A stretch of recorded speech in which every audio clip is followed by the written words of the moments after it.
Home buyers, don't screw yourselves by doing this one thing when buying a house. So what am I talking about? It's called the 30% rule. Basically, it means you shouldn't be spending more than about 30% of the money you actually take home each month on all your housing stuff. And I'm not just talking about your mortgage payment here. I'm also talking about things like property taxes, your homeowner's insurance, and even those pesky HOA fees if you got them. Now, I know you might be scratching your head and thinking 30%, why that magic number? Well, this isn't some random guess. It's a pretty well-known guideline that's been around because it helps you avoid getting totally squeezed financially by your housing. Becoming what they call cost burdened. Being cost burdened basically means a huge chunk of your paycheck is just going to keep a roof over your head.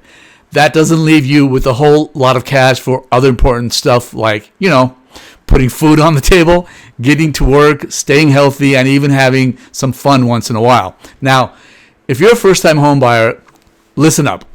This rule is extra important for you. It's super easy to get all starry-eyed looking at houses and accidentally falling in love with one that's going to stretch your budget way too thin. Trust me on this one. Excitement fades pretty quick when you're constantly stressed about money. And even if you've bought a place before, it's still smart to think about this rule, especially if your income or other bills have changed. Maybe you're thinking about a smaller place, or maybe you're moving to a pricier neighborhood. Knowing the 30% rule can help you keep things real and avoid biting off more than you can chew. Now, listen, this isn't set in stone law or anything. Depending on your own money situation, like if you have a lot of other debt or how you like to live, you might have a little wiggle room. But generally speaking, sticking as close to that 30% as you can will keep you in a much safer spot financially.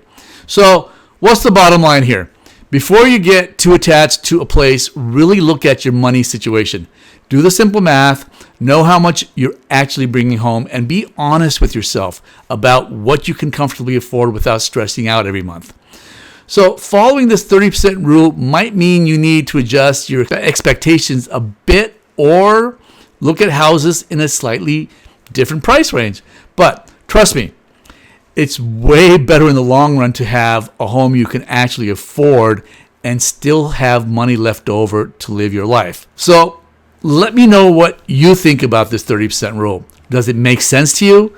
Let me know in the comments below. And if you found this helpful, give it a thumbs up and hit that subscribe button for more real talk about buying and owning a home.